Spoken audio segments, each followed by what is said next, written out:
Fasciné d'automobile depuis mon plus jeune âge, mon hobby, acheter au meilleur prix des véhicules aux quatre coins de l'Europe, voire du monde, pour ensuite les remettre en état et les proposer à la vente. Du véhicule sinistré au véhicule de collection, les surprises ne manquent pas. Le plus compliqué, respecter le budget et tenir les délais. Bienvenue dans Gasoline Auto.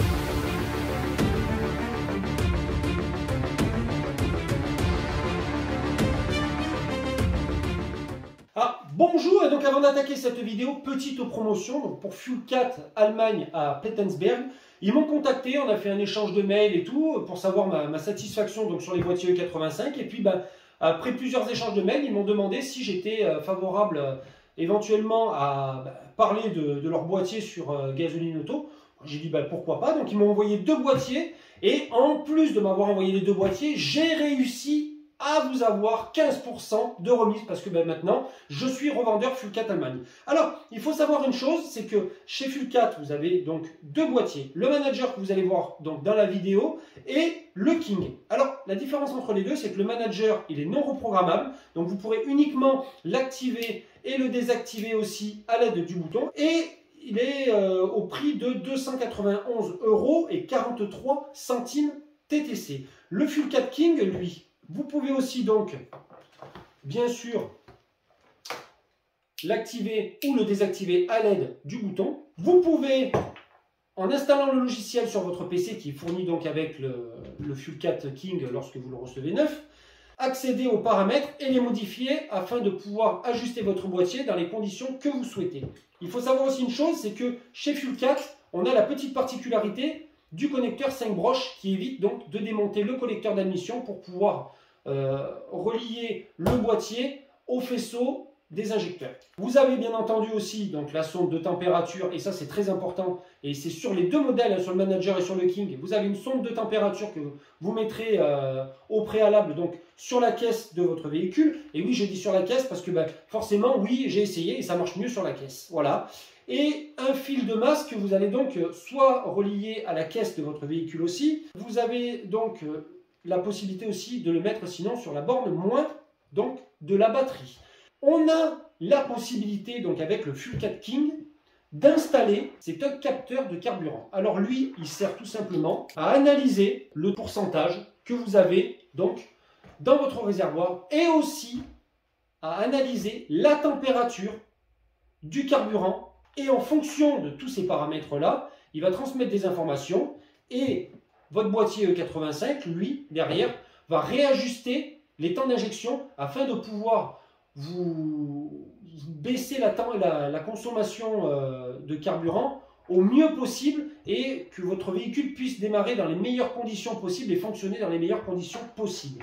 Voilà, donc ça vaut la modique somme de 144 € et là-dessus, je peux vous faire donc 5% de remise et sur les boîtiers, donc comme je vous ai dit, 15% hors frais de port. Voilà. Eh bien écoutez, je pense vous avoir tout dit. Qu'est-ce que c'est que l'éthanol? Vous savez très bien comme moi que l'éthanol, c'est de l'alcool comparé au samplon qui lui est de l'essence. Donc forcément derrière, il vous faut plus d'éthanol pour pouvoir démarrer et fonctionner avec votre véhicule que du samplon 95 ou 98. D'où la surconsommation de 30% parce que tout simplement 1,30 litre d'éthanol contre 1 litre de samplon pour pouvoir avoir le même temps de démarrage. Eh bien, j'ai envie de vous dire qu'une seule chose. Eh bien allez, feu! On va monter ce boîtier sur la Clio, c'est parti! Alors, pour le montage du boîtier E85, tout simplement, vous avez ici, on va le voir ensuite, une prise mâle, une prise femelle qui se raccorde sur le faisceau de la rampe d'injecteur.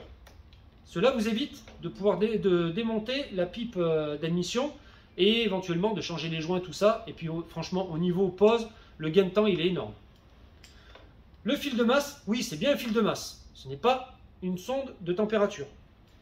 Et là, vous avez ici la sonde de température. Et c'est bien une sonde de température. Vous avez l'interrupteur ici qui vous permet là de basculer au E85. Donc une surconsommation de 30% pour pouvoir rouler à l'E85 dans des conditions favorables. Et ici, vous désactivez le boîtier. Ça vous sert quand vous avez plus de carburant dans votre véhicule en E85 et que vous voulez rebasculer par exemple au 98 et que vous avez plus de 50% de votre réservoir qui va être au samplon 98. Vous pourrez le désactiver pour éviter la surconsommation et ensuite de ça, bien entendu, avoir la même consommation que ce que vous délivre le constructeur en sortie d'usine du véhicule. Autre chose que je voulais voir aussi avec vous, au niveau de la sonde, du branchement. Ce branchement, vous ne pouvez pas vous tromper, ce n'est pas possible. Je vais vous montrer. Tout simplement, vous l'avez donc ici, vous débranchez, vous voyez, il y a un détrompeur. Et là, vous le branchez. Vous ne pouvez pas le mettre dans l'autre sens, c'est impossible. Vous avez donc votre masse qui est là, et qui vient en bout de batterie, et le fameux bouton qu'il faudra faire donc passer dans le véhicule. Je vais mettre le contact et je vais vous montrer un petit peu. Donc là, le boîtier est inactif. Là, le boîtier est actif. Au niveau du temps de montage, en moyenne 2-3 heures. Le plus contraignant, ça va être pour faire passer le faisceau du bouton de commande dans l'habitacle et faire ça proprement. Je vais vous montrer un petit peu. Il faut le faire passer par la baie de pare-brise, tout ça. Donc il va falloir certainement démonter les balais d'essuie-glace et la baie de pare-brise. Et bien allez, c'est parti.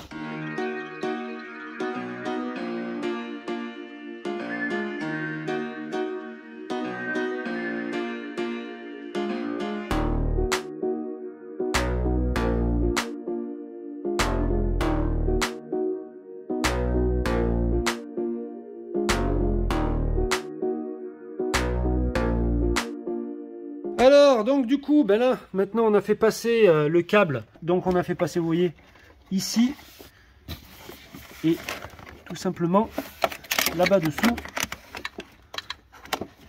comme vous pouvez le voir là, on est passé juste à côté du câble de tirette de capot. C'est l'endroit la plupart du temps que j'utilise pour pouvoir faire passer le faisceau. Alors, ça y est, donc là on est sur la dernière ligne droite. Voilà un petit peu ce que ça donne. Le montage du boîtier éthanol.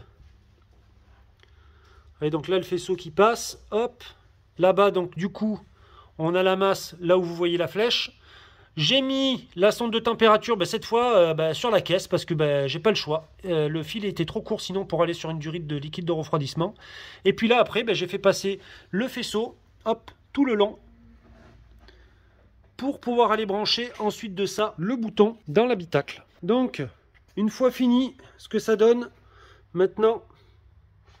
Voilà, donc avec le faisceau qui passe là-bas dessous, hop, et ensuite de ça, après, derrière, au fond, il y a la connectique, comme je vous l'ai montré précédemment.